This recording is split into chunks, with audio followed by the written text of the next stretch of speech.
কৰি আছে আপোনালোকে AICC আপোনালোকে ST লিডাৰক মানে দুটা সেট অলৰেডি সংগ্ৰহ কৰিছে ৰেকিবুদ্দিন আহমেদে নিজে কৈছে হ্যাঁ আমাৰ লগত আলোচনা কৰেছে আমি দিল্লীত যেতিয়া গৈছিলোঁ মই আৰু আমিনুল ইছলাম ডাঙৰীয়া দুজনৰ লগত কেসি বেণুগোপাল জিতেন্দ্ৰ সিঙৰ আলোচনা হোৱাৰ পিছত আমাৰ দলীয় সুপ্ৰিমো হজৰত মৌলানা বদৰুদ্দিন আজমল সাহেবৰ লগত হাইকমাণ্ডৰ কথা হৈছে আৰু এইবাৰ কংগ্ৰেছে খেলিব অহাবাৰ আমি খেলিম এইটো ডিসিশন অলমোস্ট অল ফাইন প্ৰাৰ্থী যেহেতু কংগ্ৰেছৰ পৰা দিব কংগ্ৰেছৰ প্ৰেৰগেটিভ তেওঁলোকে কাক দিব তেওঁলোকে ঠিক কৰিব থ্যাংক ইউ আলোচনা ডিসিশন এইটো হ'লে অহাবাৰ আমি খেলিম আৰু এইবাৰ কংগ্ৰেসে খেলিব নেক্সট যেতিয়া ৰাজ্যসভা হাইকমাণ্ডৰ লগত হোৱা নাই দিল্লী হাইকমাণ্ডৰ লগত কথা হৈছে আপোনালোকে দেখিছে তাত মিটিং হৈছে চব কথাখিনি দিল্লী আমি চাওঁ AICC APCC বিশ্বাসৰ কথা নহয় টোটেল কথাটো কংগ্ৰেছ তো এটা উইংছে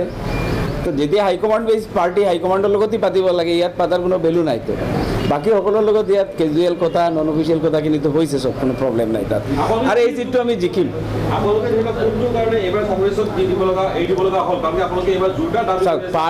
পাৰ্টিৰ পৰা আমাৰ ডিমাণ্ড আছিলে কংগ্ৰেছ হাইকমাণ্ডে এটা ৰিকুৱেষ্ট কৰিছে এইবাৰ আপোনালোকে আমাক এৰি দিয়ক অহাবাৰ আপোনালোকৰ প্ৰাৰ্থী আমি দিম এই কাৰণে আমিও কৰিছোঁ আমি দিল্লীতো গৈছিলোঁ এইকাৰণে ৰিকুৱেষ্ট কৰিলোঁ বাট সদায়তো বুজা আজি চাওক বিজেপিৰ এগেইনষ্টত যদি যুঁজ দিব লাগে তেতিয়া আমি চেক্ৰিফাইচ কৰিম আগতেও আমি দিল্লীতো কৈছিলোঁ এটা হিণ্টছ দিছিলোঁ আমি যে যি চেক্ৰিফাইচ আমি যোৱা ইলেকশ্যনতো আমি কৰিছোঁ এইবাৰো আমি কৰিম প্ৰয়োজন হ'লে ইফ ৰিকুৱাৰ্ড আমি এইটোৱে কৰিছোঁ আৰু কিন্তু বাট অহাবাৰ আমি কেণ্ডিডেটটো প্ৰাৰ্থীটো পাম এইটো ফাইনেল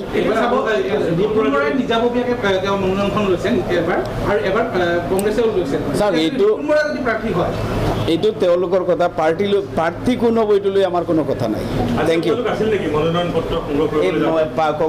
কংগ্ৰেছে তেওঁলোকৰ প্ৰাৰ্থীৰ কাক দিব নমিনেশ্যন কাক দিব এইটো ফাইনেল তেওঁলোকে কৰিব তাত আমি নমিনেশ্যন লোৱাৰ কথা নাই ছাবমিট আমি একেলগত কৰিম একেলগত আমিও প্ৰপ'জাৰ থাকিম তেওঁলোক থাকিব একেলগত যেনেকৈ অজিত বুঢ়ীয়া ডাঙৰীয়াৰ টাইমত কৰিছিলোঁ তেনেকৈ কৰিম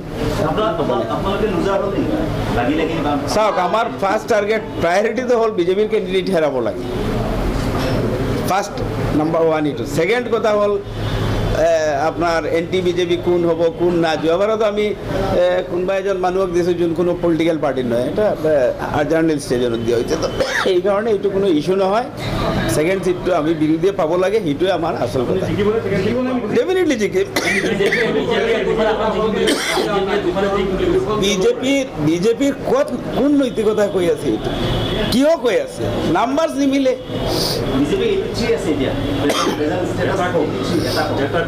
এটা কম তো